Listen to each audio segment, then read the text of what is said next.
Firstly, I'd like to say a massive thank you for all the support I've been having recently. We made a massive jump from 36 to nearly 200 subscribers, so that's been really overwhelming, which has been amazing. Also, thank you everyone for all the helpful feedback I've been getting recently. I see there's quite a few people who help me focus on delivery as well as finding that balance of the people who enjoyed it being relaxing and slow, so hopefully this one's a bit more to everyone's liking.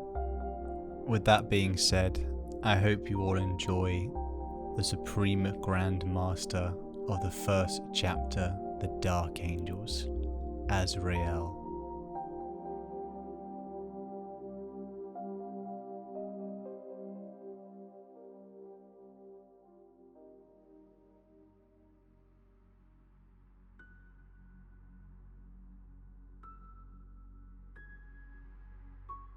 The Dark Angels were the first of the Emperor's Space Marine legions, and in their earliest incarnation, fought as the personal army of the Master of Mankind in the dawning years of the Great Crusade, and in the campaigns that preceded it.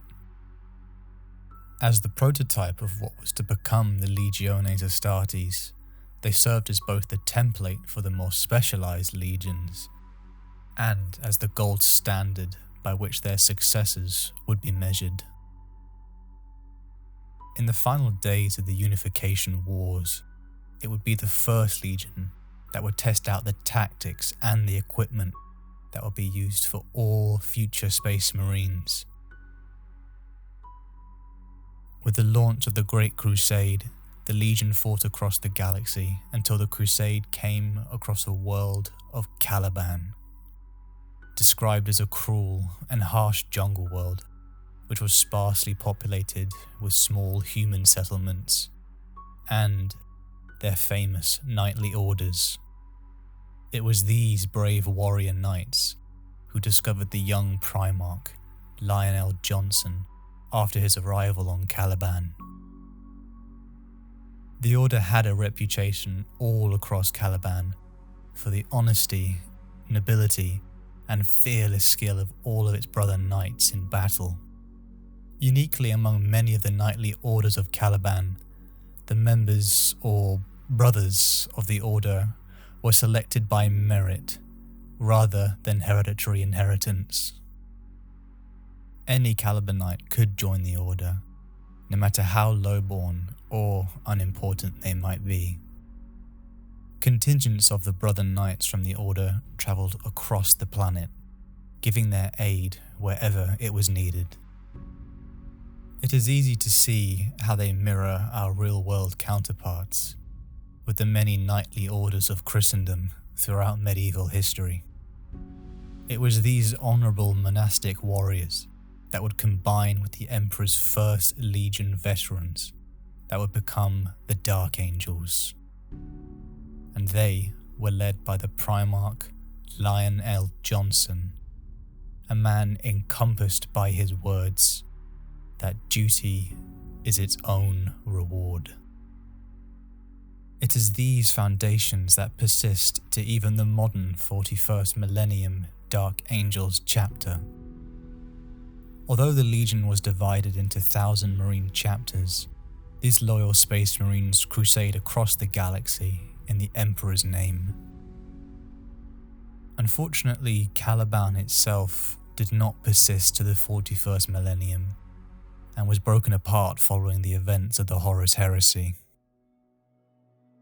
The Dark Angels chapter for nearly 10,000 years has been forced to recruit from a variety of human worlds.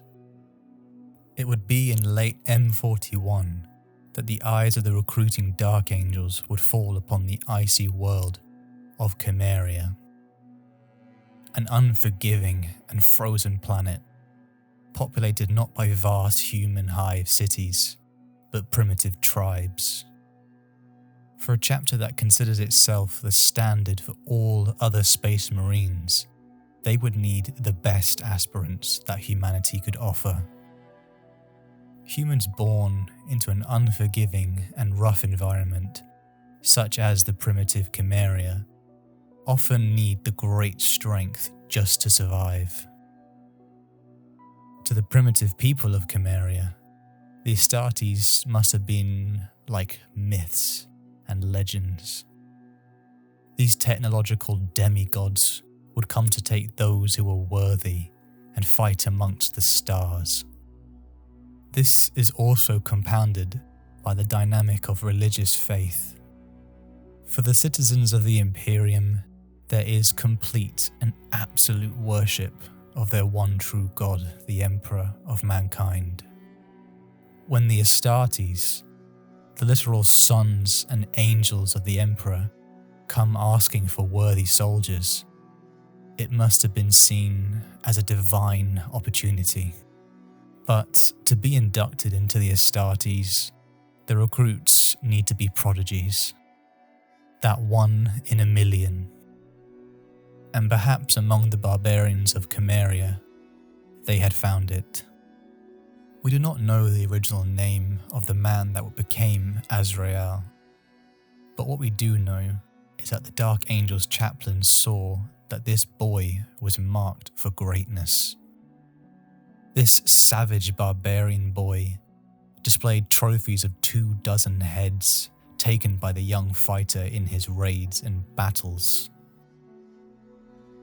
Battle prowess and the cunning to defeat larger and stronger opponents. Leadership of his clan was certain for when he grew older. But perhaps the young boy saw that his calling was down a different path. Along with a handful of other promising candidates, he was taken by the chapter to be tested. The candidates were put through grueling physical trials and mental tests designed to push you to your limit. As is common with many Astartes trials, some candidates don't survive. Particularly the trials set by the founding Space Marine chapter. Like many of the Space Marine chapters, I believe that the trials of the Dark Angels are unique, but as is their nature, it remains shrouded in secrecy. Only this boy alone survived. He had passed all the tests, and he alone would be inducted into the Legiones Astartes. But to leave your home and abandon everything you know at such a young age must have been terrifying. To be surrounded by technologies and environments that you don't understand. Everyone would cling for familiarity and comfort. But to join the ranks of the Dark Angels, you have to abandon any ties to your origins. Who you were before is irrelevant. Your home is now the Dark Angels. Your culture is the Dark Angels. Your religion is the Dark Angels. And most importantly, your family is the Dark Angels.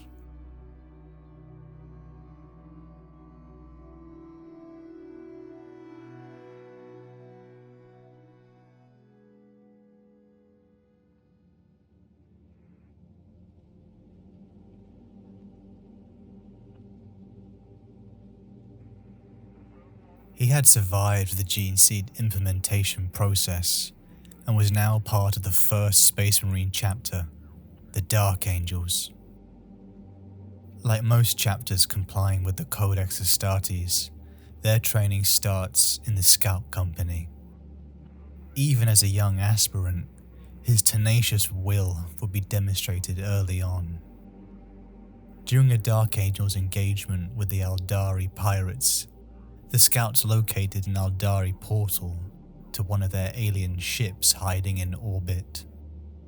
The sergeants were ready to communicate their discovery to the force commander when a small group emerged. Caught unawares, the Eldari were swiftly slain. It was this young Marine that realized that the Eldari would soon miss their reconnaissance party and urged the sergeants to lead an attack back through the portal before it was closed. Swayed by this young scout's conviction and recognizing the logic of his plan, the sergeants agreed. Passing through the portal, the scouts found themselves aboard a Xenos pirate ship. They wreaked havoc in the heart of the enemy starship, managing to disable its engines so that the Dark Angel's rapid strike vessels could bring it to battle. Before the ship was destroyed, the scouts were saved by a daring Thunderhawk extraction. On returning to the chapter, the scout was awarded the first laurel of victory, one of only 6 individuals in 10,000 years to have earned such an honor. He had shown daring and tactical brilliance that even impressed the veteran Astartes. Another prominent event that happened to him was on a night-shrouded world on the edge of the Truan system. A force of Dark Angels were sent to an Adeptus Mechanicus outpost to cleanse the psychic menace discovered in its mines. The now young Marine disobeyed his superior's last command to evacuate. Instead, him and a small contingent followed his superiors into the catacombs. Unfortunately, they found the corpses of their command squad, broken and battered by each other. Coming under the gaze of the foul creature that resided in the depths, the Marine squad suffered the full force of a psychic assault. Pushing through the waves of demented paranoia that assailed him, the young Marine left his companions behind and continued on alone, chanting holy battle prayers to harden his resolve.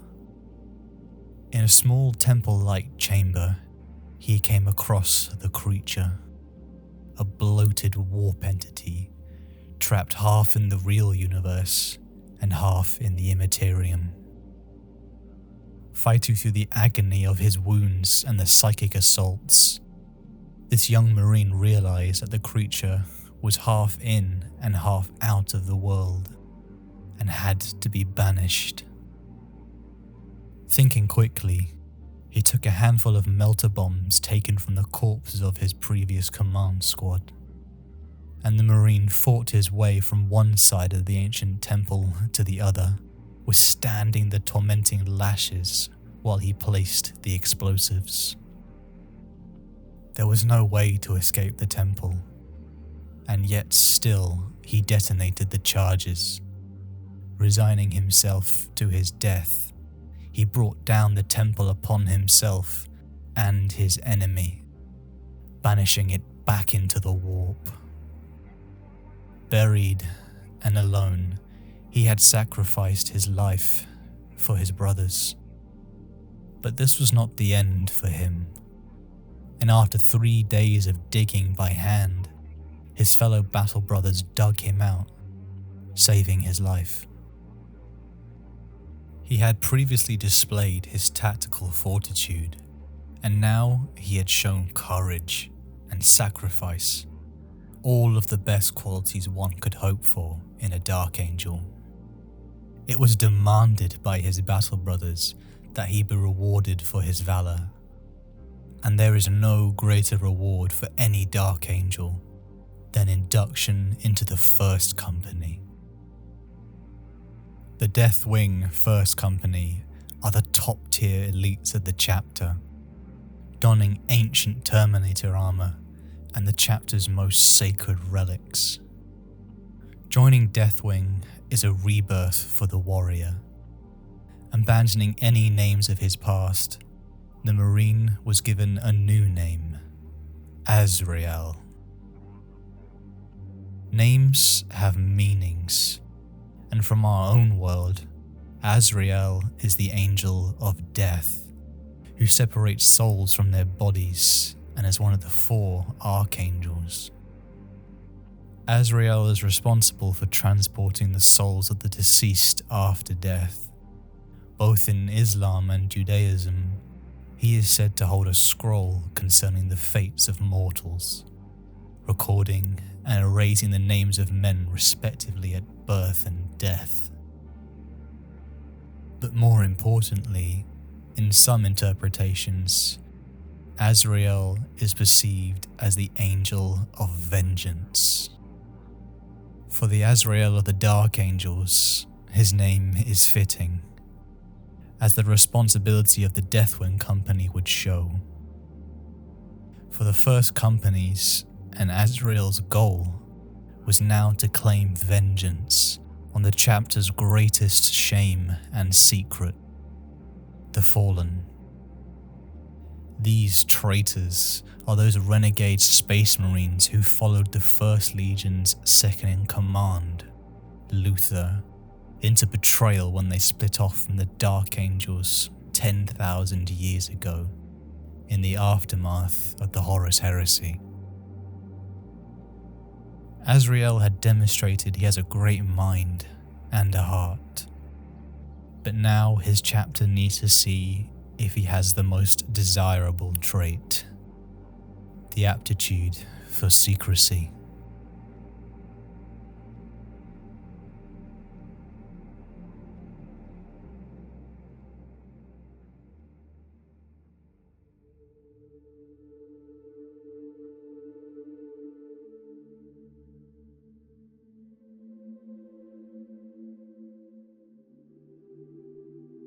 Such is the stain upon the Dark Angels, the existence of the Fallen, that they refer to themselves as the Unforgiven. The Dark Angels and their successor chapters' inner circles pursue their ancient foes in a desperate search for forgiveness from their perceived ancient betrayal of the Emperor. This is an extremely close-guarded secret, except possibly known to the Emperor on his golden throne. Even within the chapter itself, the truth is kept from most of them, in fear of their own cleansing by the Inquisition and the Imperium. It was only when Azrael joined the ranks of Deathwing that he learnt the story of Luther's betrayal. Yet in truth, not all Fallen have succumbed to the powers of chaos to the same degree. A large number of the Fallen have embraced the ways of the Dark Gods, becoming true Chaos Space Marines. However, many others realize that their actions during the fall of Caliban were wrong. Disgusted by the corrupting influence of the Chaos Gods, but unable to reconcile themselves with the modern Dark Angels, they lead a solitary existence. Many become mercenaries or pirates, roaming the galaxy as nomads. Others are willing to atone for their sins, and in an attempt to do so, have integrated themselves back into human societies, taking on the roles of mortal men.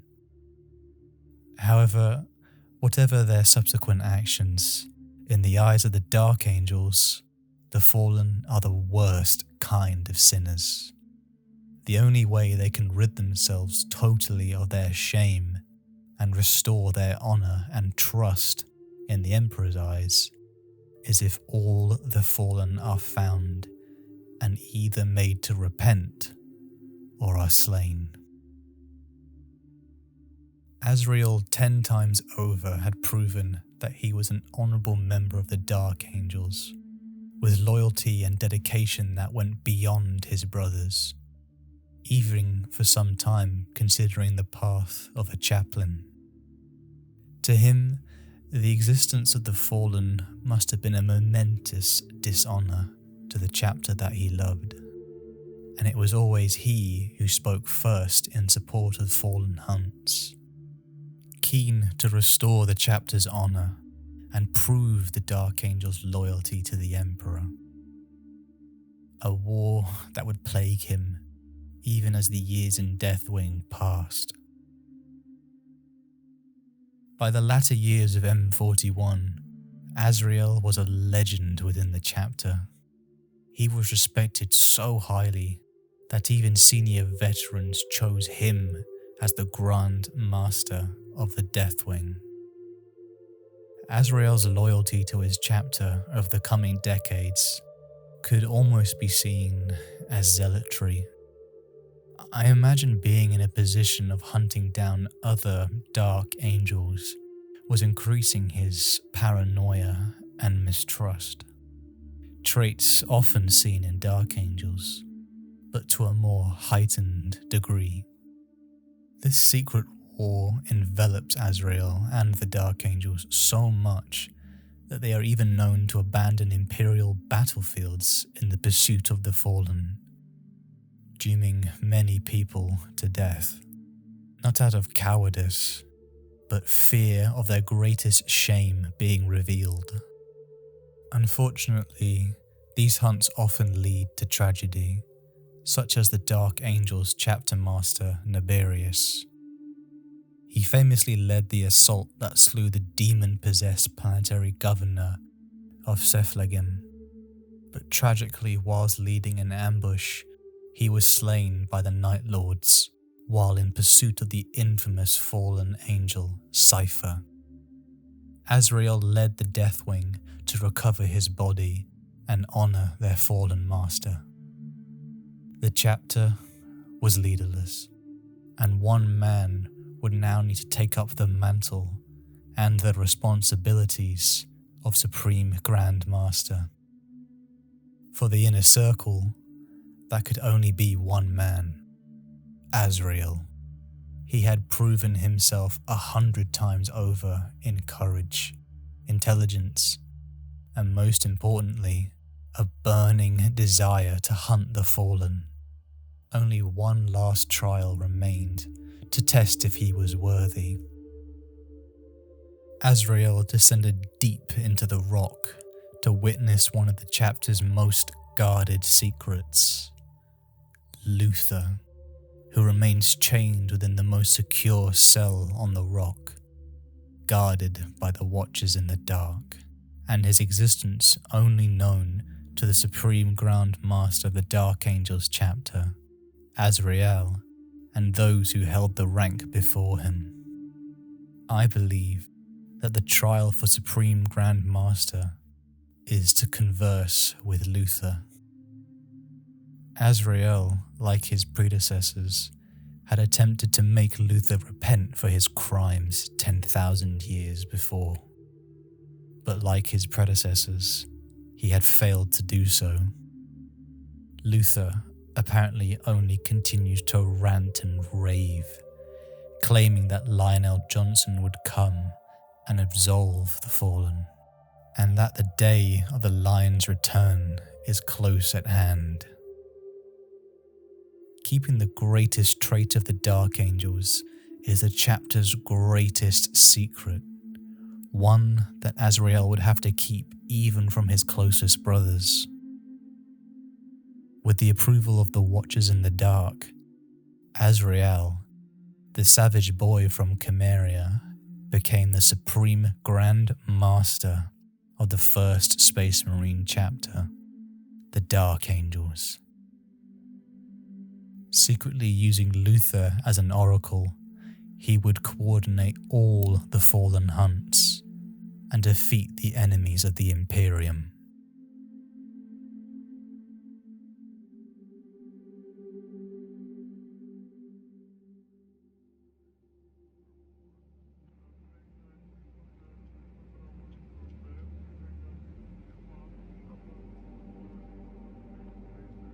Now the Supreme Grand Master of the Dark Angels, Azrael leads one of the most respected Space Marine chapters in the Imperium.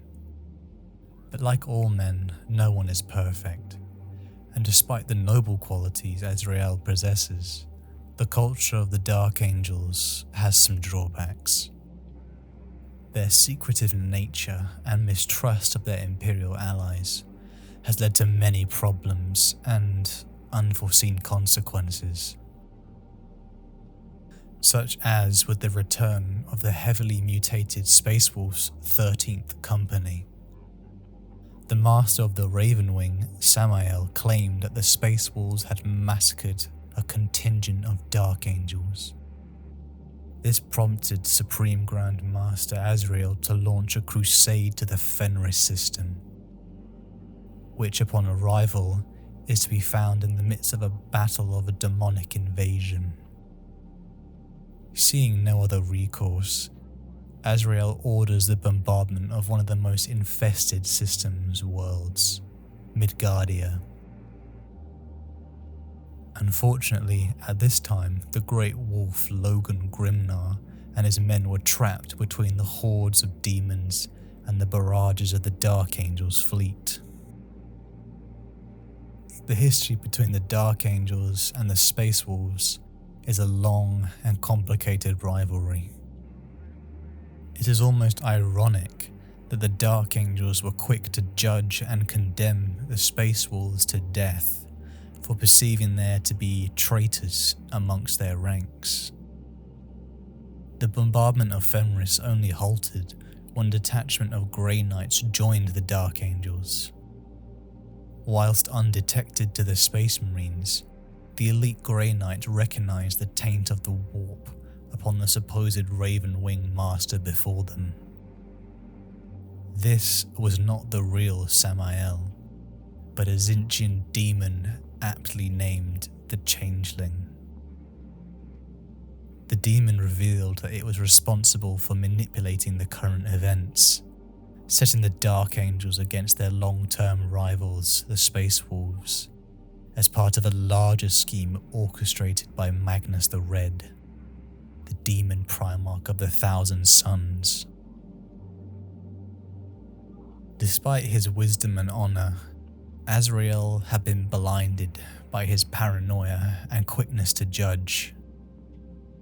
If this accusation had been any other Space Marine chapter, would the Dark Angels have ridden into war so quickly? The responsibility of being Supreme Grand Master is a heavy burden, and it shows in situations like this. Despite having a tense relationship and the paranoia of Azrael and his Dark Angels, at heart they are truly loyal to the Imperium.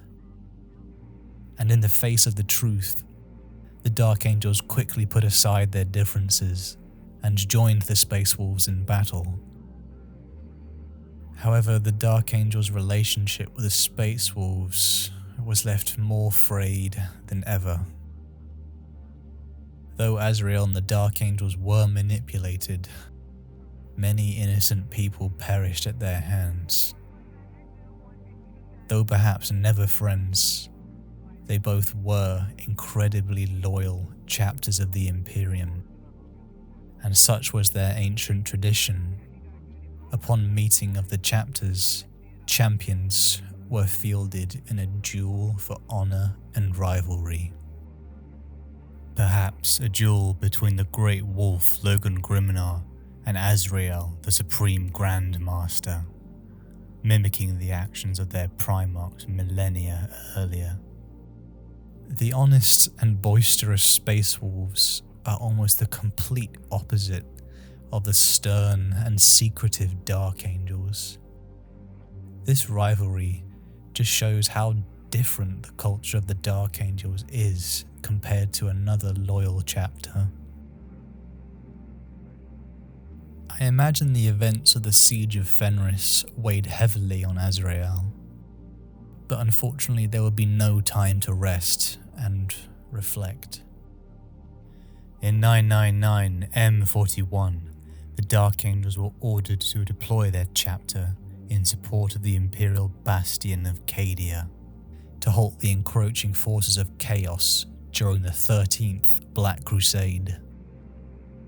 According to the Dark Oracle, the name given by the Dark Angels to Luther, many fallen were amongst the ranks of Chaos following Abaddon into battle.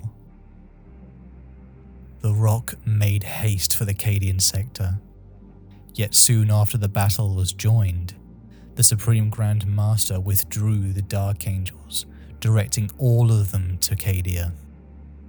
Like many times before, leaving many Imperial forces on their own to pursue the fallen. As the rock entered the Cadian sector, the chapter was bombarded with distress calls, urgent pleas for aid from desperate worlds. The inner circle was overwhelmed with confirmed reports of the fallen. Into this scene of calamity, the Grand Master Azrael emerged from the deepest dungeon of the rock, his mind still attempting to decipher the overwhelming information spouted by Luther, the Dark Oracle, his chapter's greatest secret and their greatest asset. Despite the multitude of threats and the direness of the situation, he knew that it was for these circumstances that the Space Marines had been created. Despite the huge burden Azrael carries for his chapter's past failings, the core of him and his brothers carries through. He doesn't fight for titles and honours, but because it is his duty.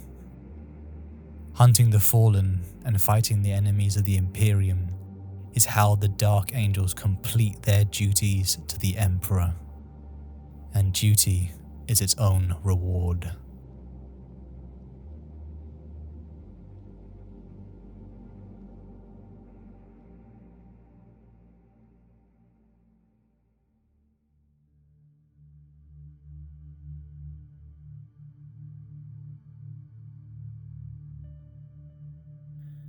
After the birth of the Great Rift following the 13th Black Crusade and the fall of Cadia, the rock was caught within Imperial Nihilus, the galactic north that is wholly cut off from the Emperor's Astronomicon.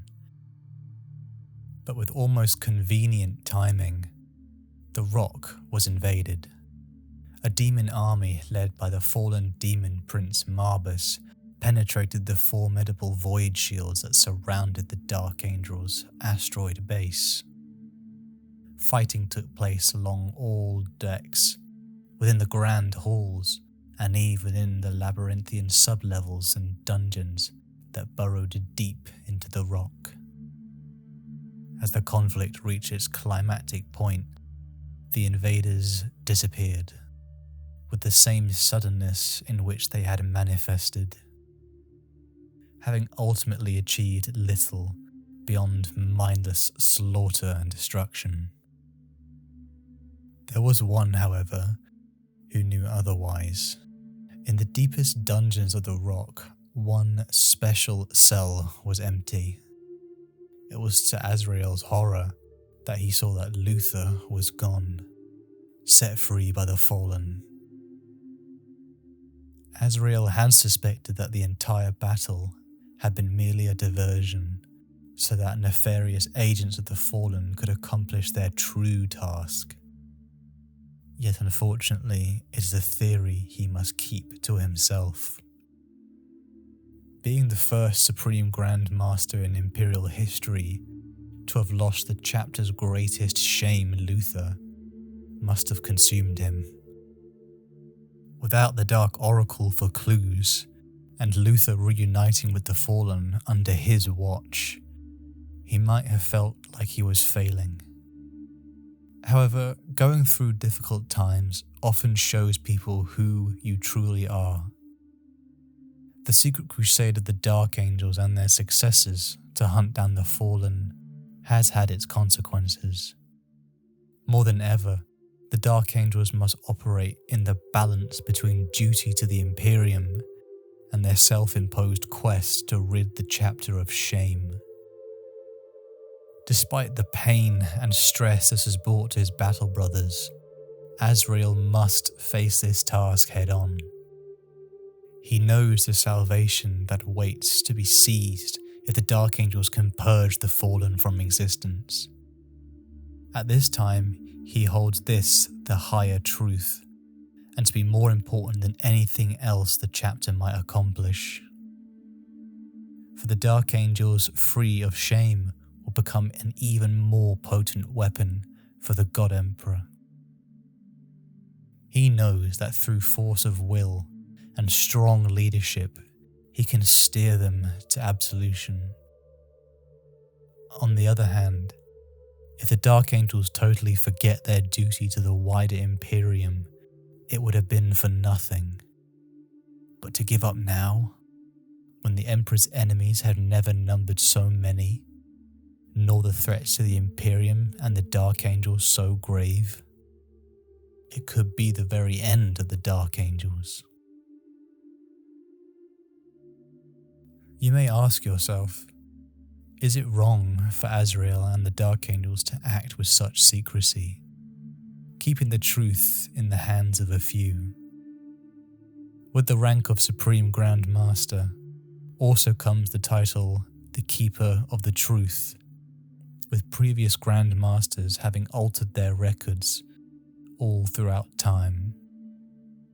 You could ask yourself, what right do the Dark Angels have, and Azrael have, to erase history and cover up the past, keeping future generations ignorant? You only have to look to the Emperor of Mankind and Lionel Johnson as to why the chapter thinks this way.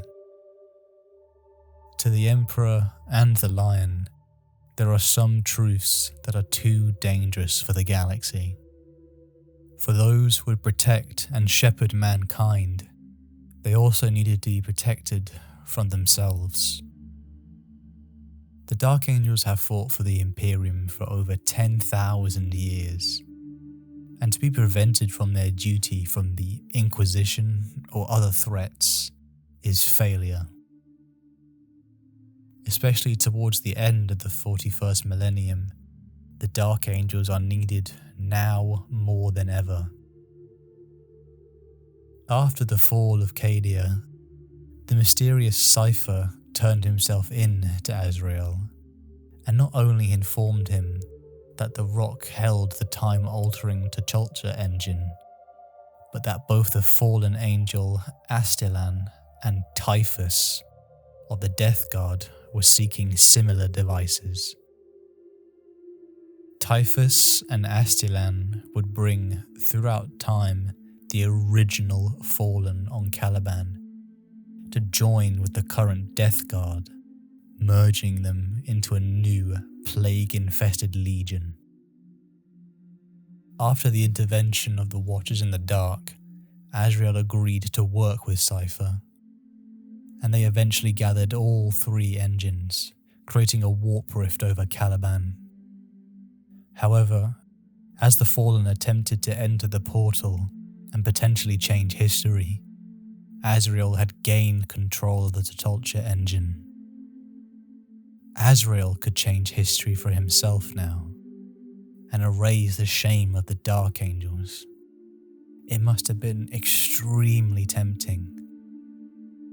But with the pleading from Ezekiel to let history be, Azrael reluctantly orders the T'Challa to scatter everyone from the rift. However, Azrael was not specific at which moment in time he meant, and the Fallen on Caliban 10,000 years previously were scattered as well. It speaks volumes to his character, as I believe that many of the previous Supreme Grand Masters would have done it. But to mess with history so much could have had disastrous consequences, and to turn down this power shows that he would fulfill his duty the right and noble way, not by dark means. Unfortunately, with an unspecific scattering, this leads to the uncomfortable truth that Azrael himself has been indirectly responsible for the scattering of the Fallen by causal loop.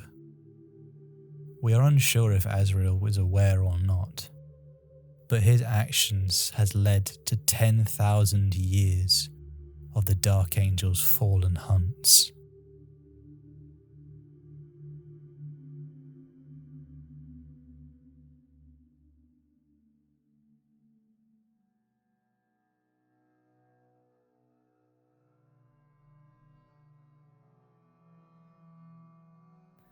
The Cicatrix Maledictum scars the very universe and divides the Imperium in two. Azrael and his Dark Angels are in no doubt living in one of the darkest times in Imperial history. But no matter the situation for humanity, there is always a spark of hope, a light at the end of the tunnel. The Imperium man saw that hope return with the resurrection of the Primarch Rebute Guilliman, who took up once more ruling mantle of Lord Commander of the Imperium and Imperial Regent. With the Primarch returned, an Imperial crusade on a scale matched only by the original Great Crusade 10,000 years before. The Indomitus Crusade. It has spread across the galaxy, defending the Imperium wherever possible from the hordes of Chaos and Xenos attackers who threaten humanity. Azrael and his Dark Angels need aid now more than ever, as the chapter was about to suffer catastrophe. When the scrying of librarians from 6 unforgiving chapters determined that the Great Rift would cause a group of fallen angels to materialize on the shrine world of Darkmoor. Luckily, the warp storms surrounding Darkmoor had subsided by then, so elements from all 6 chapters were able to arrive on the shrine world to intercept the fallen. However, the Unforgiven soon discovered that Darkmoor's population had been slaughtered by demons and Chaos Space Marines. As the hordes of Chaos attacked the Unforgiven, Darkmoor was once again struck by warp storms that prevented their escape, and in the ensuing massacre, the Dark Angel's successor chapters suffered heavy losses. Amongst those who suffered the most grievous losses were the Angels of Vengeance, the Consecrators, and the Guardians of the Covenant chapters, who had each sent multiple companies. Of the 1,000-strong Unforgiven force that had arrived on Darkmoor, less than 100 were able to escape the massacre. Uncertainty, fear, and grief must have gripped Azrael in the wake of this massacre. To lose so many brothers and friends, to also see his arch-enemy growing in numbers and strength, the Dark Angels needed help more than ever. In the aftermath of this disastrous massacre at Darkmoor, Azrael organised a summit of all Unforgiven chapter Supreme Grand Masters at the Rock. It was now that the rumour many of them had heard was confirmed, as during the summit, Rebute Guilliman and his new Indomitus crusade arrived. As was the fear and paranoia of Azrael, it was not welcome reinforcements he saw, but censure, as his first thought was that this crusade had come to destroy them. Did they know of the fallen? Had the resurrected Primarch come to eradicate them for their shameful secret? Rather than fight, Azrael decided to take the risk and allowed the Primarch to dock. Perhaps it was Azrael putting some trust in his allies, or meeting with a living Primarch, but at least temporarily he had put aside his fears. After some small chastisement about the Dark Angel's breach of the Codex Astartes, the Primarch delivered the Primaris Space Marine reinforcements. Relieved that Guilliman apparently did not know, or perhaps did not care, about the truth of the fallen, Azrael pledged his forces to the new Indomitus crusade. Perhaps some small improvements had been made, but as is the nature of the Dark Angels, they have accepted their new Primaris Space Marines out of necessity. But the inner circle remains skeptical of their presence. Again, their skepticism and secrecy getting in the way of trust. But if these new recruits are the future of the chapter, who can continue the hunt for the fallen after these first-generation Marines are gone? For many years, the inner circle began to debate over their worthiness to join their ranks. It is now that perhaps we see one of the greatest developments for Azrael, as he wagered his entire leadership on the Primaris Space Marine Afaran of the Deathwing, stating that he was confident the Marine would pass the series of trials.